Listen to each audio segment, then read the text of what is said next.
Bienvenue sur D'homme à homme. Dans ce podcast, je donne la parole à des hommes qui, de leur sensibilité, s'expriment dans le monde d'aujourd'hui. Je m'appelle Loïc Gernot et 2 fois par mois, je vous invite à la rencontre de personnalités inspirantes qui nous amènent à porter un nouveau regard sur le masculin.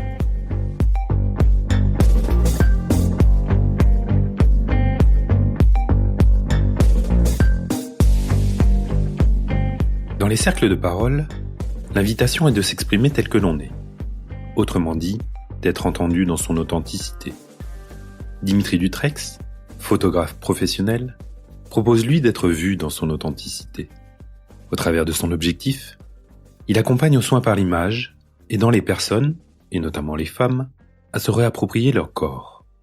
De sa sensibilité, il crée des espaces de confiance, profondément humains, où elles peuvent se sentir à l'aise pour exprimer leur véritable nature, afin de renforcer l'estime de soi, voire même de guérir des blessures émotionnelles. Dimitri accompagne aussi les retraites d'hommes, des Sacred Sons, dans lesquelles il témoigne autant par son travail que par sa parole. Se montrer tel que nous sommes au monde, dans notre vulnérabilité, c'est autour de ces différentes thématiques et expériences que s'est fait cet épisode. Bonne écoute.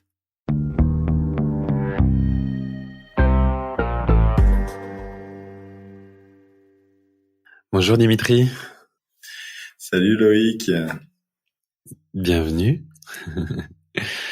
Bienvenue sur ce podcast. Merci beaucoup à toi pour cette invitation. Comment vas-tu? Avec quoi tu arrives aujourd'hui avec nous pour cet épisode? Eh bien, je me sens submergé et dans un grand flot d'euphorie aujourd'hui en même temps. Ok, merci. Merci d'être là. On va parler de plein de choses et pour commencer, j'avais envie d'y aller simplement avec la photographie. Comment tu t'es mis à la photographie? Excuse-moi. Comment tu t'es mis à la photographie? Alors, la photographie, c'est pour moi une longue histoire. On va dire, je l'ai utilisé un peu comme un outil de découverte de moi-même. Ouais. J'ai commencé la photo il y a presque 10 ans, en fait, je dirais. Et c'était un peu un moyen pour moi de m'échapper un peu du monde, on va dire. J'aimais beaucoup prendre des photos de la nature, partir me perdre en montagne, en forêt, et aller capter les petites choses comme ça qui sont où c'est calme en fait. Ouais. Et c'était parce que je pense que j'étais pas très proche de l'humain à ce moment-là. Et au fur et à mesure de mon évolution, je me suis rapproché quand même sacrément de l'humain. Et je pense que la photo en fait a suivi mon évolution, quoi. J'ai vraiment calqué ma propre évolution à travers les photos que je choisis de prendre aujourd'hui. Voilà, c'est de manière très large comment j'en suis venu à la photo et pourquoi elle en est là aujourd'hui. Ma vision. Mm-hmm. Tu te souviens de ta première photo, ou peut-être ta première expérience autour de la photo? Ah ouais, bien sûr. Et là, c'était dans un petit studio parisien, car c'était ma femme à la base, la photographe, qui faisait ses études en photographie. Et elle avait ce gros réflexe là, de chez Canon qu'elle laissait parfois les week-ends et le laissait chez moi. Et un jour, je me suis dit tiens, curieux, j'ai un côté geek en plus, donc j'avais envie de gratter un petit peu les boutons, de voir comment ça marche. Et en fait, je me suis rendu compte que il y avait plein de possibilités, que ça s'arrêtait pas juste à un petit clac. Et en fait, j'ai essayé des vitesses lentes pendant toute l'après-midi. Et je me suis rendu compte de toutes les possibilités qu'il y avait et toute la créativité qu'on pouvait avoir grâce à cet objet, quoi. Et donc ma première photo, clairement, c'était une image très floue où on ne voyait rien de ce qui se passait. C'était très... fallait avoir d'imagination, quoi. Mais je me souviens encore des couleurs qui partent dans tous les sens. Mais bon, c'était une expérience. Et comment t'en as fait ton travail, du coup? Comment j'en ai fait mon travail? Eh bien, en travaillant sur moi, déjà. En travaillant sur moi, dans le sens où jusque-là, pour moi, mon mode de croyance, c'était pas qu'on pouvait vivre de sa passion, mais qu'il fallait avoir un emploi. Déjà, si on avait un emploi, c'était très bien. Un emploi qui nous rapporte assez pour vivre convenablement, c'était parfait. Et si, en plus de ça, on arrivait à faire quelques économies, alors là, c'était l'apogée, quoi. Mais les questions de sens, les questions de... Voilà, est-ce que ça représente quelque chose comme pour moi? Est-ce qu'il y a une passion derrière? Non, c'était très secondaire, en fait, dans ce qu'on m'a transmis, quoi. Et en fait, en faisant un travail sur moi, en tant qu'homme, en fait, hein, en tant qu'humain même, au sens plus large, j'en suis venu à me poser des vraies questions, en fait. Qu'est-ce qui me plaît dans la vie? Qu'est-ce qui a du sens pour moi? Et comment j'ai envie de gagner ma vie, en fait, comment j'ai envie d'être quelqu'un qui peut mettre en place des choses, qui peut se payer un toit, qui peut subvenir aux besoins de sa famille en faisant quelque chose qui le nourrit, quoi. Et à force de déconstruire plein de schémas, évidemment, j'en suis arrivé à la conclusion que la photo, c'était vraiment la chose qui me nourrissait le plus, en fait, et avec laquelle j'avais ce désir profond de pouvoir vivre, en fait. Donc, ça a pris après le temps qu'il faut, hein, et c'est toujours en chemin aujourd'hui, bien sûr, hein. Mais c'est dans cette direction-là que je vais, en tout cas. Et justement, tu parles que ça te nourrit. Qu'est-ce que ça vient nourrir chez toi? La photo, pour moi, ça vient vraiment nourrir le fait de servir quelque chose de plus grand que soi. Quelque chose de plus important que juste ma personne, en fait, à ce moment-là. C'est vrai, je l'aborde la photo sur différents axes qui sont le soin par l'image et le reportage. Les reportages d'événements holistiques, notamment, mais d'autres reportages, par exemple, le prochain, ce sera un reportage d'accouchement. Enfin, voilà, des moments de vie forts, en fait, où il se passe des choses, où il y a des moments de passage.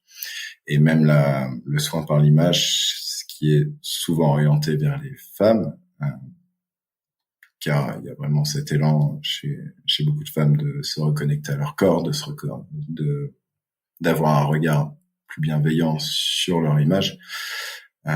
Pareil, c'est des moments de passage également, hein, ces séances photos où on va aller plus loin que juste faire quelques poses esthétiques, mais vraiment aller dans une exploration de soi, en fait, à ce moment-là.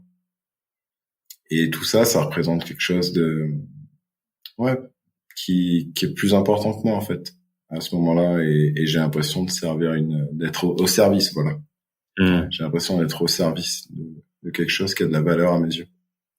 Et le soin par l'image, comment ça se passe un shooting avec toi? Ça se passe de mille et une façons, pour la simple raison que chaque personne a des besoins différents, des peurs différentes, des schémas différents, des mémoires différentes également. Et donc, c'est les besoins de la personne qui sont à chaque fois mis en avant.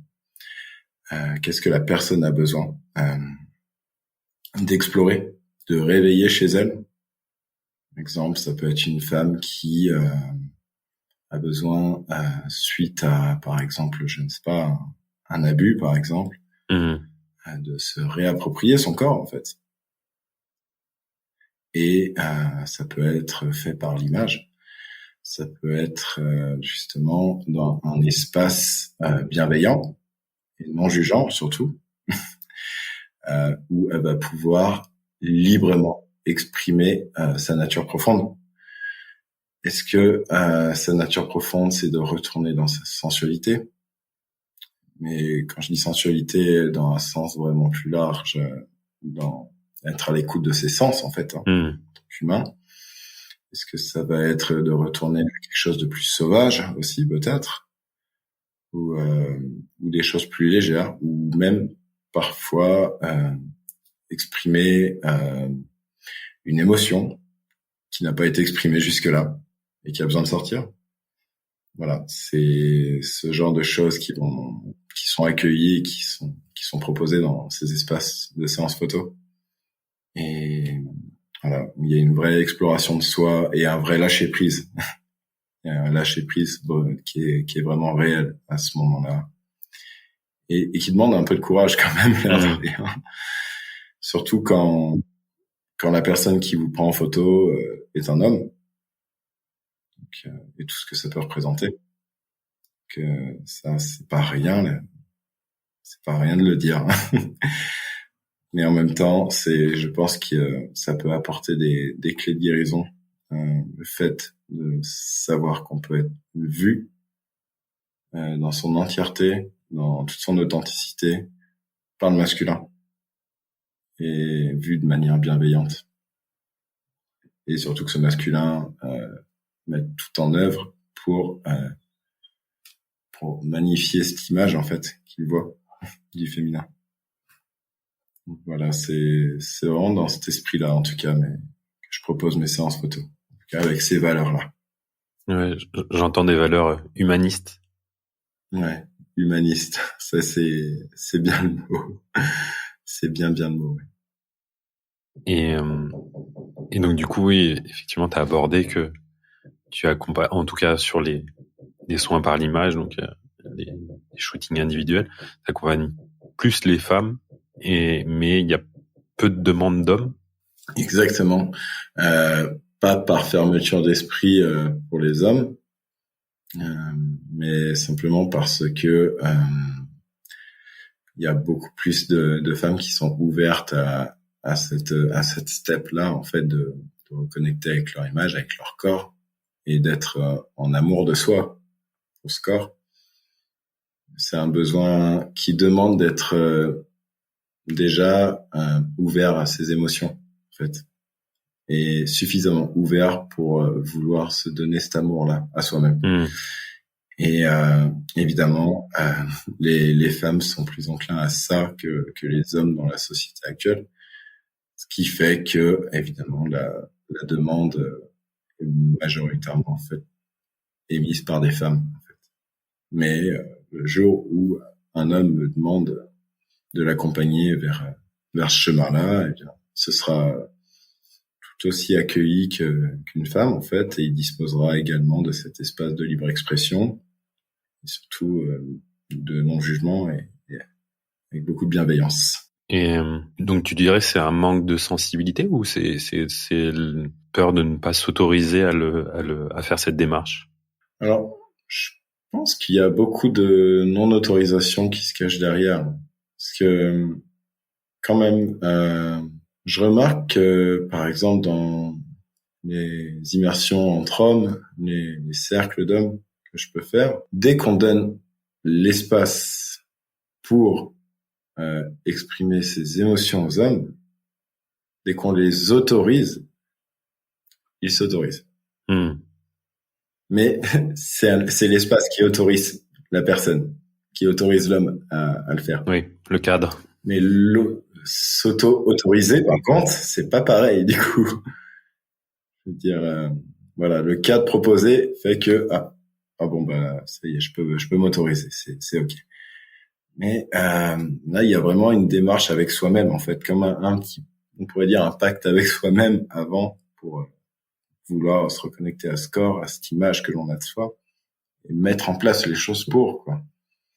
Donc c'est vrai que c'est vraiment une relation avec soi-même là et on passe pas par le groupe, par d'autres personnes et ouais, je pense que c'est Il y a vraiment une question d'autorisation derrière. Et quelle transformation à travers ces soins par l'image tu peux observer? Je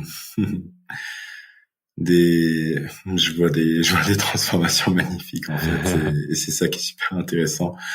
Quand je revois les personnes, par exemple, je repense à une jeune femme que j'avais pris en photo il y a à peu près une année. Et c'était sa première séance photo. Et c'était dans une énergie très, pas timide, mais voilà, très fragile. Je me montre comme une petite fleur qui est en train d'éclore, on va dire.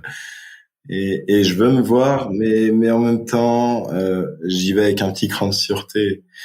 Et au bout de la séance, il y a eu quand même du lâcher prise, hein, évidemment, qui s'est joué. Et ensuite, on a repris contact pour une seconde séance 6 mois plus tard. Et avant la séance, on a échangé un peu. Et elle m'a partagé que déjà dans la vie de tous les jours, elle s'était depuis autorisé plusieurs choses. Enfin, je veux dire, elle m'a dit, mais par exemple, je suis allé me baigner en topless à la plage, un truc que j'aurais jamais fait, mais maintenant, bah, c'est mon corps et je l'aime comme ça et je veux pas le cacher et je veux pas m'empêcher pour qui que ce soit. C'est génial.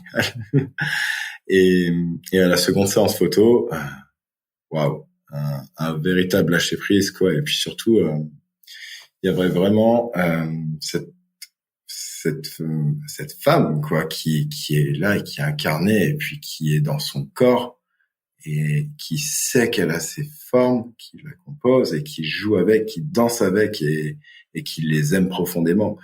Et c'était vraiment, vraiment beau à voir, en fait, ce contraste en quelques mois que ça a pu enclencher. Parce que c'est vrai qu'avec une séance photo, on vit les choses pendant la séance et les photos ensuite sont un outil dont on peut se servir. C'est quelque chose dans la matière, c'est quelque chose de palpable. D'ailleurs, j'invite souvent les personnes à imprimer leurs photos sur des supports de manière à les voir, de manière à les prendre dans les mains, à les sentir et à se voir et à se souvenir, ok, je peux être cette femme-là, je peux être cette personne, je peux avoir cette énergie-là, en fait. C'est quelque chose qui est en moi. Cette photo, elle l'a cristallisée. Cette photo, c'est la preuve que ça existe, en fait. Et c'est un super beau cheese sur la durée. Est-ce qu'il y a des personnes qui viennent te voir et j'imagine peut-être un peu comme d'autres accompagnements, qui ont des freins au départ et qui vont peut-être qui vont avoir peut-être un premier contact et il va se passer du temps entre ce contact et un second contact ou entre un contact et une séance? Qu'est-ce que tu vois que des blocages, des freins? Ouais, des résistances, bien sûr. C'est même très, très souvent, l'air de rien. Il y a beaucoup de personnes que je prends en photo et on a commencé à échanger il y a 6 mois déjà.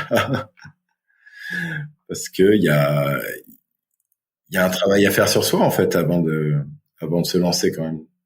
Enfin, je veux dire, quand on parle pas d'une séance photo rapide au studio pour en faire part, quoi. Donc, il y a un vrai engagement. Et cet engagement, la personne a envie de ça, mais il y a une résistance en même temps. Et il y a des choses à déconstruire, en fait, jusqu'au jour J. Il y a un vrai travail sur soi, en fait, pour aller vers cette autorisation et vers ce lâcher prise. Donc, je l'observe très souvent, comme si par moment le mental revenait, faisait des allers-retours chez la personne. Oui, mais non, mais ça sert à rien. Et puis qu'est-ce que ça va m'apporter? Puis je sais pas si je le mérite. Et puis je suis pas les autres. Ouais, mais bon, t'as quand même très envie. Alors pourquoi ça te travaille autant si ça sert à rien?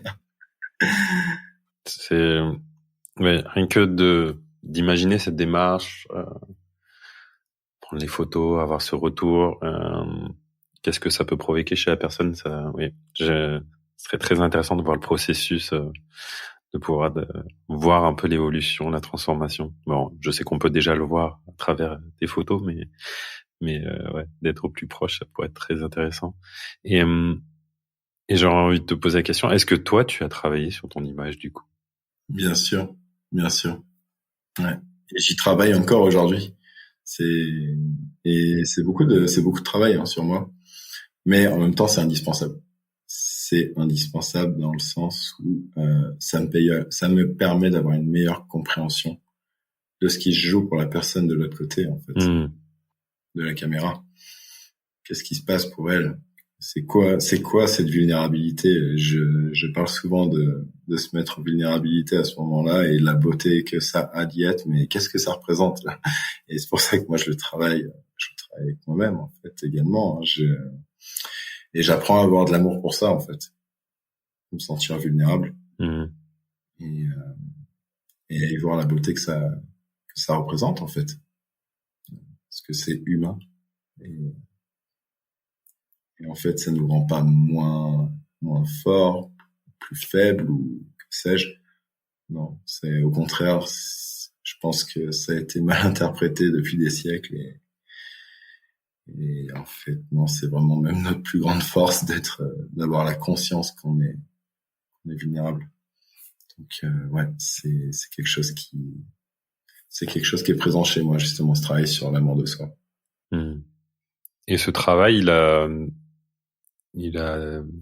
la dernière fois, je crois que tu le connais, j'accueillais Ferdinand Richter et il disait que que ce travail, il avait pas commencé d'un coup avec un événement, mais que cet événement avait été la goutte d'eau qui a fait déborder le vase. Est-ce que tu as eu quelque chose comme ça, toi aussi, qui a fait que?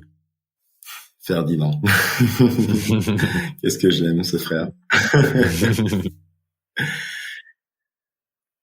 Ouais, un événement.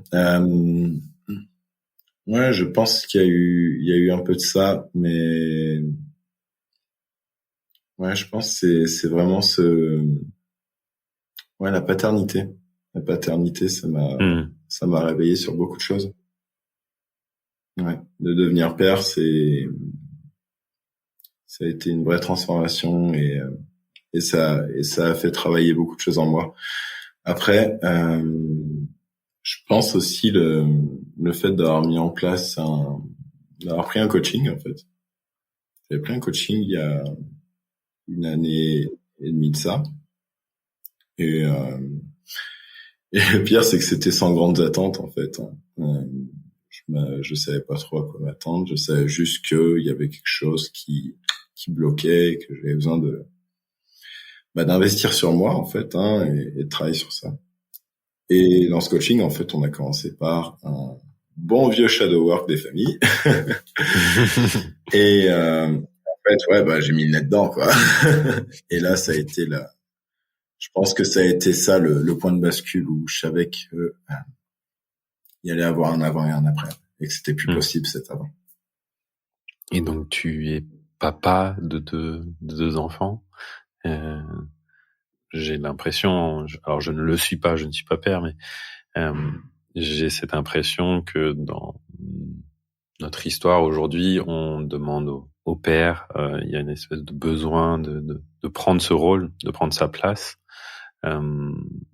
Ouais, par quoi t'es passé, toi? Comment ce processus, j'imagine qu'il se fait encore, ouais, par quelles étapes, quelles émotions t'es passé, que ce soit avant les naissances, après? Prendre ses responsabilités, prendre sa souveraineté, ça c'est indéniable.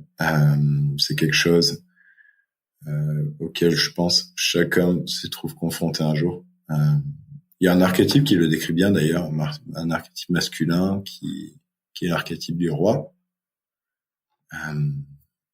Et c'est vrai que je me suis beaucoup retrouvé dedans, justement sur ce travail de prendre sa place et d'être souverain de son royaume. Et je me suis aussi beaucoup retrouvé dans ses travers également. Je veux dire par là, dans le sens où quand on découvre la parentalité à deux, l'homme doit évoluer à ce moment-là. Et il faut surtout pas qu'il se comporte comme un enfant. faut pas que ça devienne qu'il devienne le grand frère de son enfant et que la femme dans tout ça devienne la mère du foyer, quoi. Et ça, c'est quelque chose qui peut très vite arriver. Le père qui prend pas sa responsabilité, qui laisse les commandes parce que il y a il est dans cette énergie du roi faible, en fait, à ce moment-là. Et c'est pas OK. Et c'est sur ces points-là que moi j'ai travaillé, en fait. Et j'ai dû mûrir et prendre ma place et surtout embrasser totalement cette énergie du souverain juste qui répond aux besoins de chacun avec justesse, avec sagesse, et surtout quelqu'un sur qui on sait qu'on peut compter, qui prend ses responsabilités. Pas quelqu'un qui est en couple avec sa mère, quoi. Et sur ton site, tu parles qu'il y a eu un concept qui est venu te frapper comme une tempête, comme tu le dis. C'est le féminin sacré. Tu peux nous en dire plus? Bien sûr. Féminin sacré, ça a été une tempête, comme tu l'as dit, et comme je l'ai dit également sur mon site. Ça a été une tempête parce que j'ai vu ma femme évoluer là-dedans, en fait, de son côté, et en fait la voir dans cet épanouissement de son féminin, dans cet empowerment, on pourrait dire. Moi, c'est venu réveiller bien, en fait, le féminin. Ça trigger des choses, et je me suis vraiment rendu compte de cette part féminine qui me compose et qui me faisait peur de regarder en face, en fait, à ce moment-là, parce que j'étais dans mes schémas bien ancrés, et ça, c'était bien avant le coaching et le travail sur soi, hein, pour le coup. Mais oui, j'étais vraiment dans ce masculin, on pourrait dire blessé, qui n'a pas conscience de sa blessure. Et le fait de découvrir cette part féminine, ça m'a permis de reconnecter avec, de lui laisser de la place dans ma vie, et puis surtout d'aborder la femme avec un tout autre regard, en fait. Aussi, ça a été un grand changement. J'ai compris du coup ce que la blessure masculine peut engendrer, et ce qu'un féminin qui n'a pas la place pour s'exprimer, pour exister, peut également engendrer masculin qui en prend trop. Et ce rééquilibrage, ça m'a beaucoup fait avancer. Du coup, si j'entends, t'étais plutôt yang avant, ou t'étais plus dans un masculin que le féminin? Ouais, totalement. Et ça se traduisait comment? Ça se traduisait par beaucoup d'énergie, comme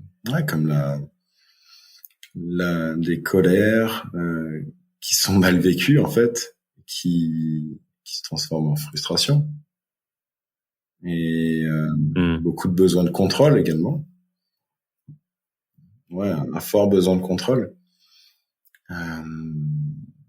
Il y avait aussi vraiment ce rapport aux hommes que j'avais qui était biaisé également. J'avais vraiment cette sensation de verticalité, et que il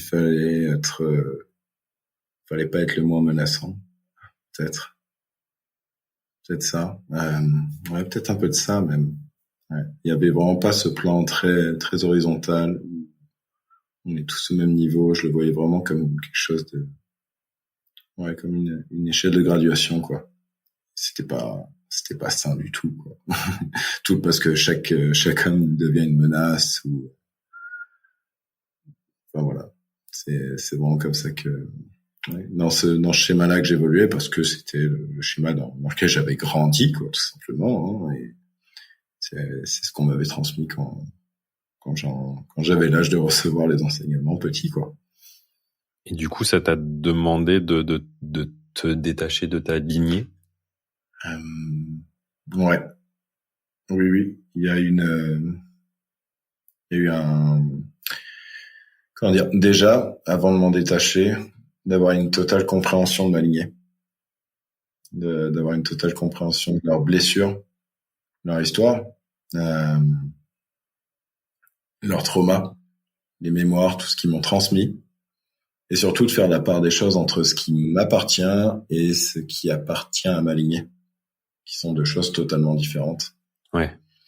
Et une fois que j'ai pu faire ce travail-là, j'ai pu ensuite couper les fils, on pourrait dire, qui me reliaient à tous les fils qui ne sont plus utiles de garder, en fait, hein, toutes ces connexions-là dont on n'a plus besoin. Ça me parle, comprendre sa lignée pour s'en détacher. Et pour revenir du coup à ce côté féminin, et du coup, comment c'est venu en parallèle avec la photographie, le fait de reconnaître cette polarité féminine et ton travail avec la photo? Est-ce que ça a été très synchro en fait dans la découverte? Ça t'a fait évoluer ton travail de photographe? Comment ça s'est passé? Ouais, ça m'a fait totalement évoluer, même je pense que c'est à partir de là que j'ai commencé à me diriger vers ce que je voulais, c'est-à-dire les soins par l'image.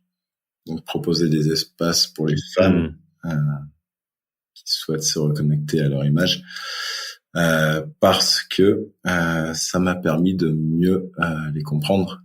Du coup, ces besoins que les femmes ont, ces émotions qu'elles peuvent vivre, notamment en participant à de nombreux cercles de femmes où j'étais le seul homme au final. Et je les remercie encore aujourd'hui, hein, parce que c'est vrai que c'est pas rien quand même de pouvoir être présent dans ces espaces. Ouais, carrément. Des espaces sacrés où il se passe tout un tas de choses en fait, hein. Et de pouvoir écouter, de pouvoir recevoir, de pouvoir ressentir tout ce qui se joue d'une femme à l'autre, et donc de pouvoir faire partie de ce jeu miroir, ça m'a énormément appris en fait. Et depuis, j'ai vraiment ce besoin de nourrir cette part féminine en moi, et puis surtout de la faire jaillir chez les autres en fait à travers la photo. Je pense que je l'ai tellement refoulé pendant des années qu'aujourd'hui c'est devenu important pour moi de lui laisser de l'espace et d'être à son service en fait, de cette part féminine, de la féminité même, on pourrait dire avec un grand F, pas que la mienne quoi, mais la féminité dans son ensemble, même celle que je peux capturer durant des retraites masculines où je fais ces clichés où les hommes brisent leurs coquilles et embrassent leurs émotions. Et ça c'est cette part féminine là qui est chez eux, qui s'autorise à exister en fait, et c'est ça qui me passionne, c'est ça que j'aime capturer en fait. C'est toujours une histoire d'être au service de cette part féminine finalement. Et justement, tu parles de photographie des retraites d'hommes et notamment les Sacred Sons. À la rigueur, je pense que moi, c'est vrai que je l'observe de loin. Donc, comment tu expliquerais à quelqu'un les Sacred Sons qui ne connaît pas ce stage, cette démarche? Sacred Sons, je les présenterai comme un groupe d'hommes qui ouvre des espaces pour les hommes qui ont besoin de se libérer d'un poids trop lourd à porter, qui ont besoin de reconnecter avec d'autres hommes qui ont besoin d'échanger, qui ont besoin de voir, d'être entendus, d'être vus. Et voilà, qui ont vraiment ce moment où ça y est là, il y a quelque chose qui bloque et ça peut plus rester comme ça. Il faut que je fasse quelque chose. Bien, Sacred Sun, c'est vraiment un espace qui propose cet espace pour faire cette démarche-là, en fait. Et toi, tu as rencontré les Sacred Sons pour toi lors d'une retraite ou par la photographie? Lequel des deux t'a permis d'entrer? Les deux, en fait.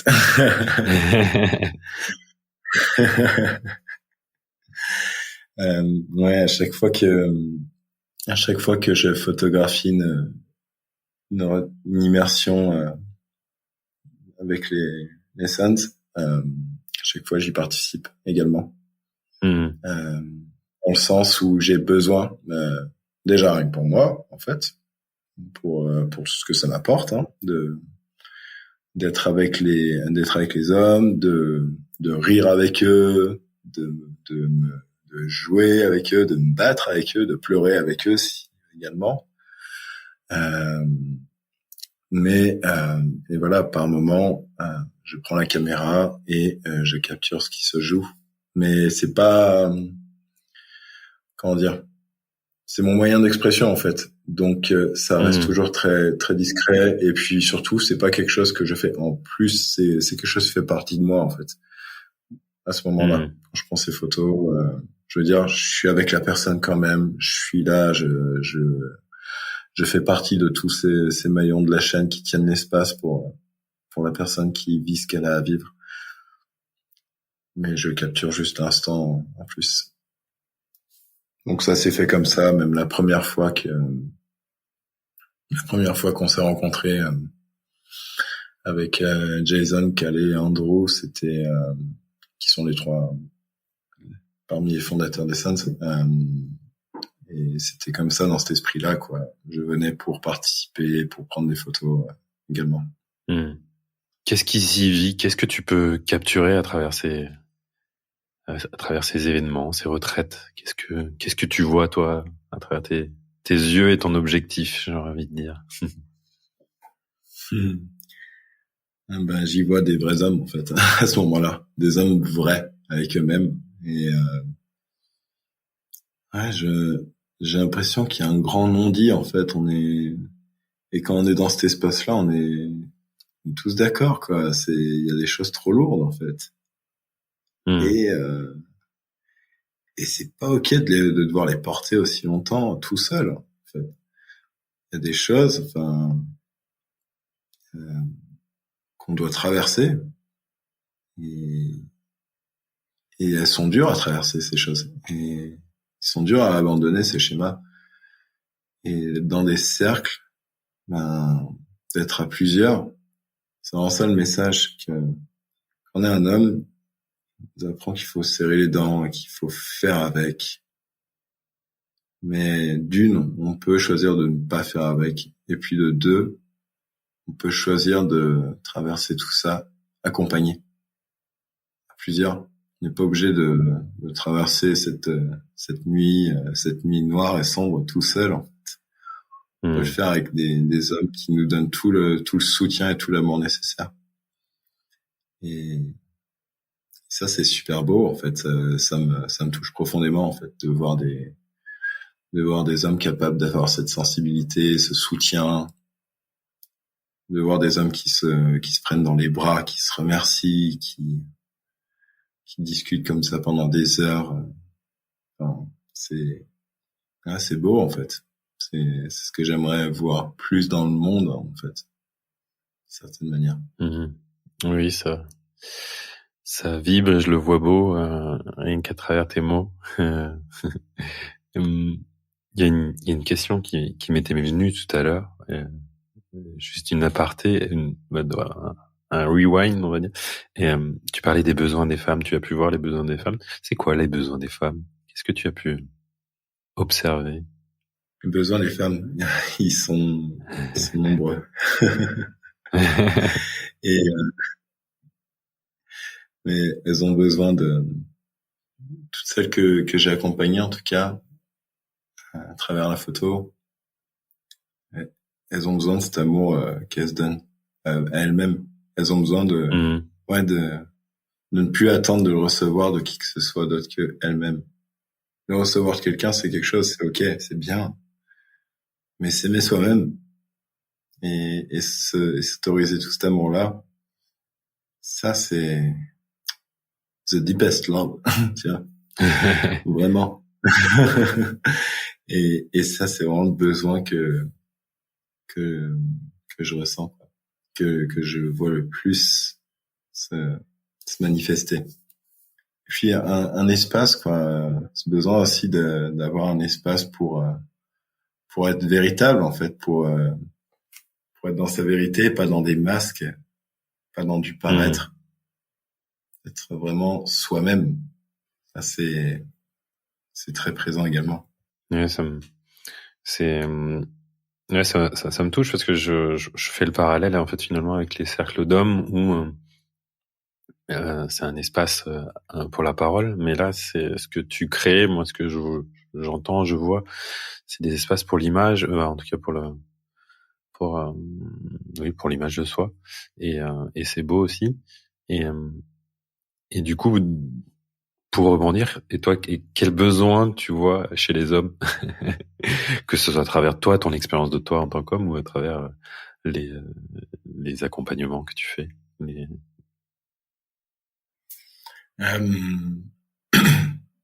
pense que je vais parler en mon nom, tout simplement.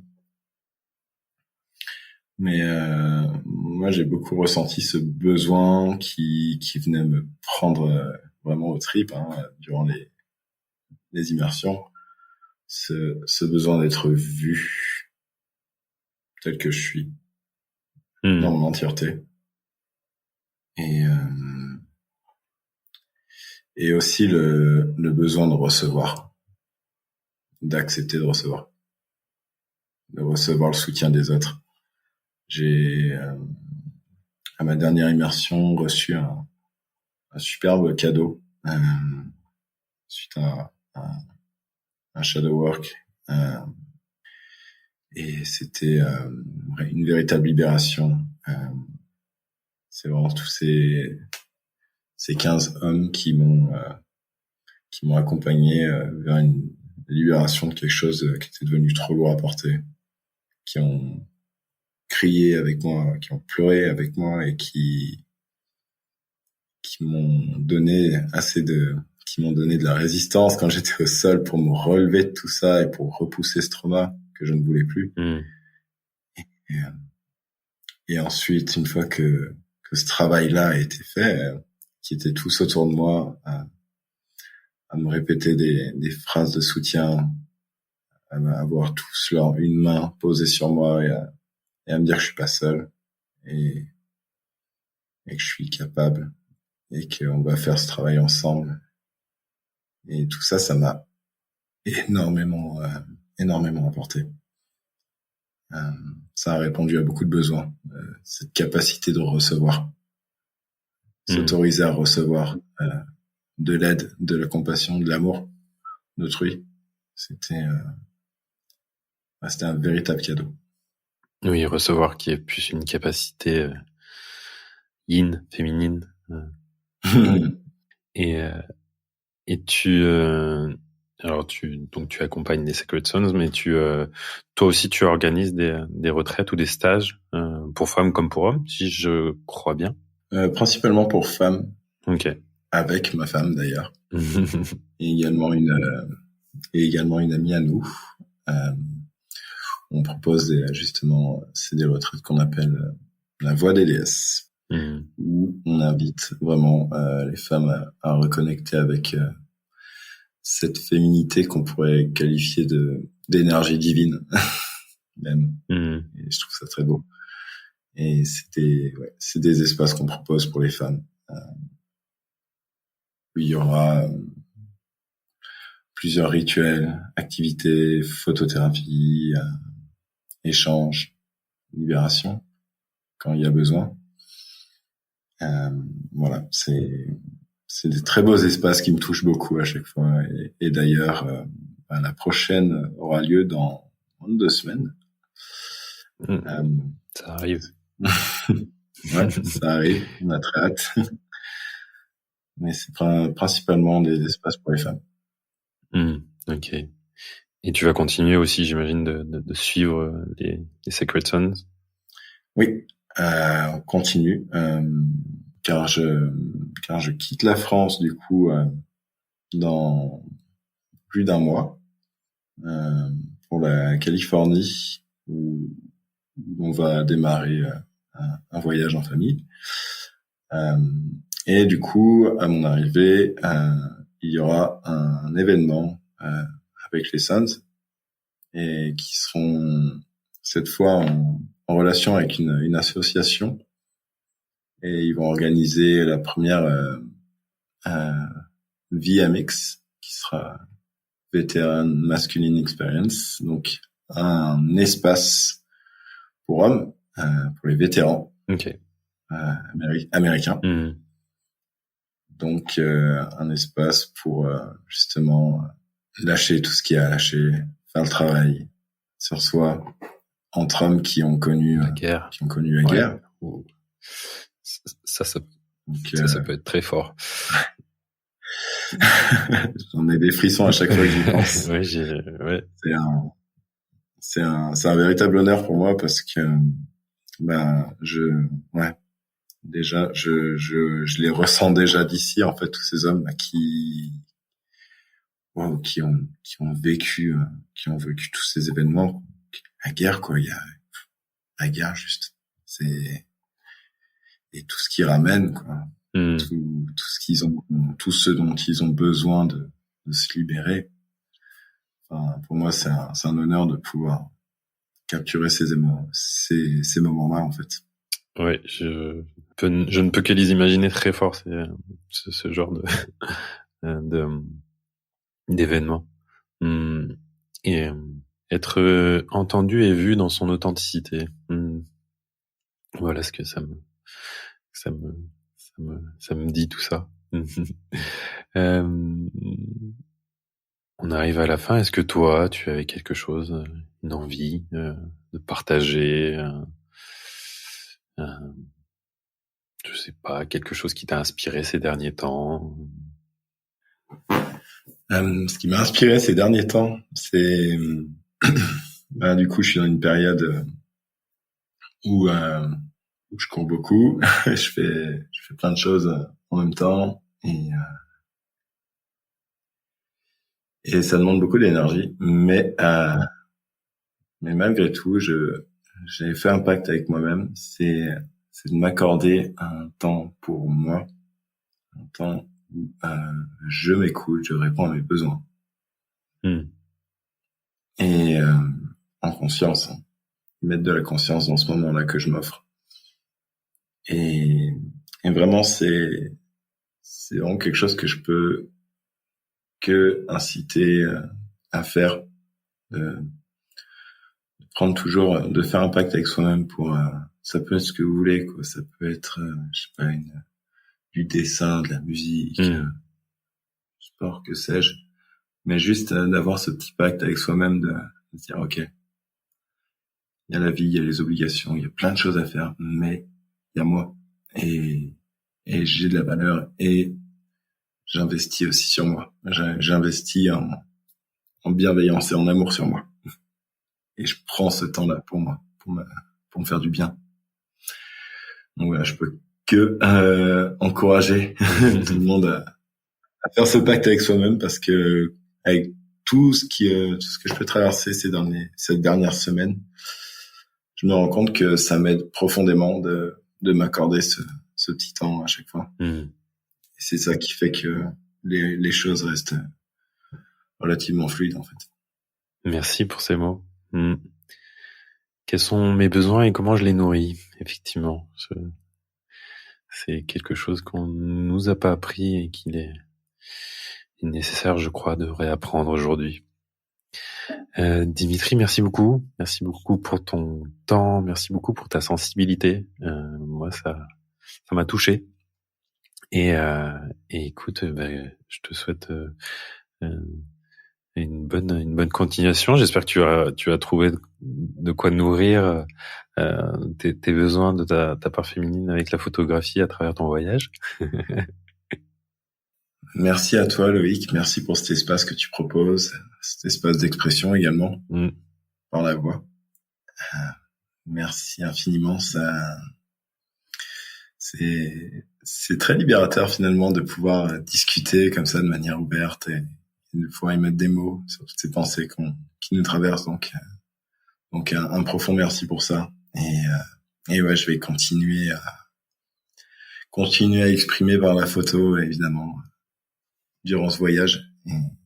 Et je n'ai que trop hâte. Eh bien, je suivrai ça avec grand plaisir. On suivra ça avec grand plaisir.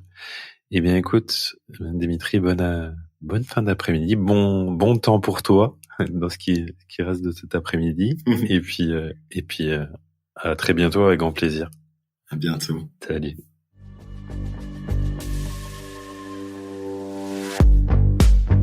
Merci d'avoir écouté cet épisode. Si vous avez aimé, n'hésitez pas à en parler autour de vous, ainsi qu'à le partager sur vos réseaux sociaux. Vous pouvez aussi donner une note sur votre plateforme de podcast préférée. Enfin, si vous avez des suggestions, des remarques ou encore des idées d'invités, n'hésitez pas à m'envoyer un message via le site domahome.fr ou encore sur Instagram, domahome podcast tout attaché. À bientôt pour un nouvel épisode.